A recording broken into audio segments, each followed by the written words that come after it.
Hi, I'm Marcel, and welcome to me screaming into the void, mostly about books.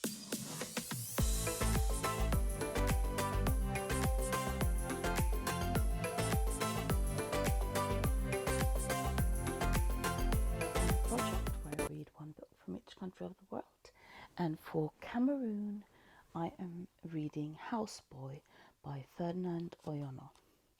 This book is about Tunde, who is a Cameroonian houseboy, and how he studies the world and is punished by studying the world. I read the first paragraph just because I was interested and curious, and it's good writing because it gives so much in it. So I'm just going to read a sentence. Soon I would be leaving this country used by us Frenchmen from Gabon and the Cameroons as a place to slip away for a break whenever things became a little strained between ourselves and our white compatriots. And this is such a brilliant sentence in conveying the setting of Cameroon as a French colony, or remnant of a French colony. And the reason why it's so brilliant is because during the 1800s, when Europe was doing the National Romantics, the National Romantics actually had a very important job. National Romantics was the idea of the nation, was the creation of the nation and the nation identity. So what did it mean to be German or French or Norwegian or British? So that was the purpose of National Romantics. And when you talk about National Romantics, you very often see that there are two trends in how you build this national identity.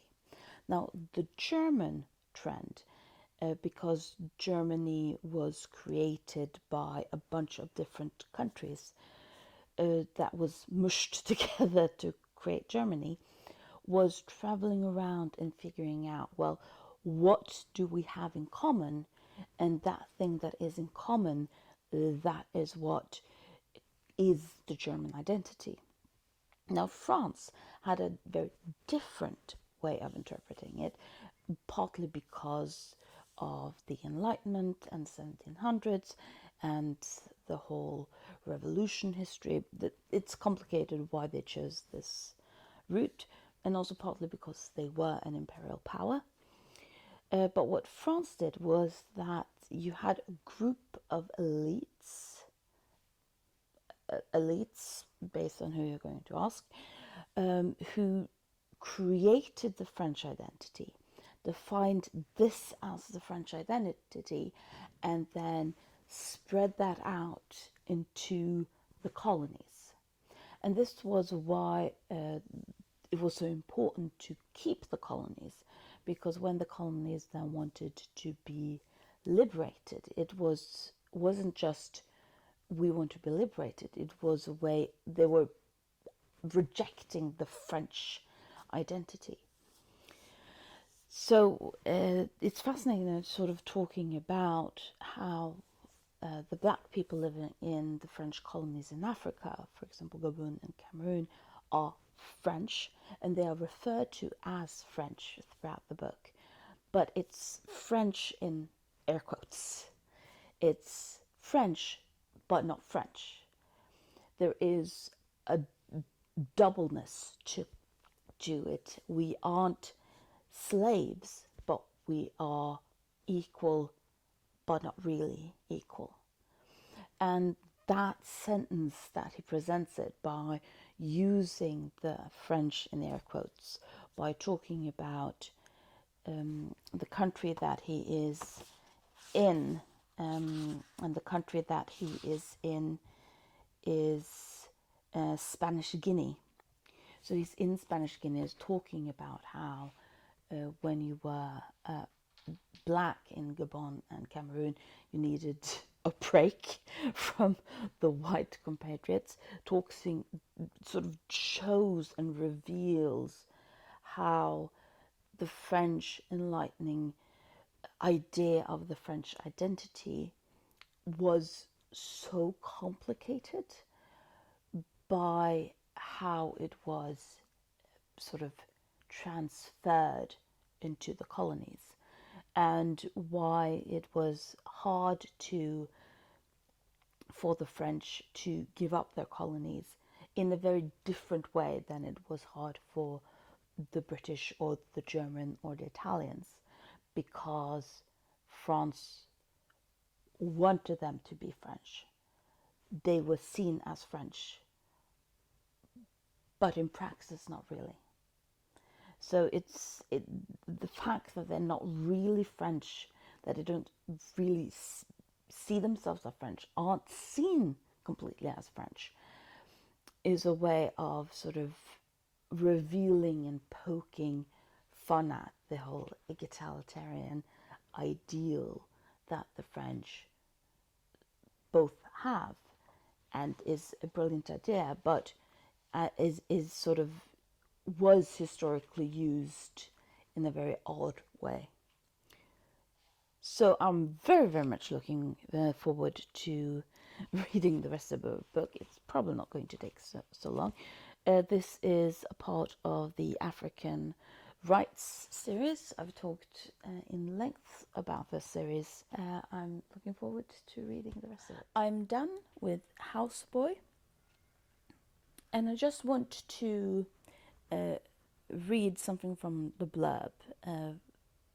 Gradually, his eyes are opened to its realities, and in the end, this leads to tragic consequences because the Europeans cannot endure the gaze of the man they have destroyed.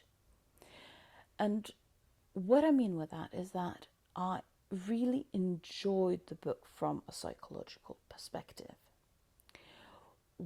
When they say that he is so focused and open, what I read into it based on the book is realizing that the Europeans are just human, but they have placed themselves within this society as being more worth than other people.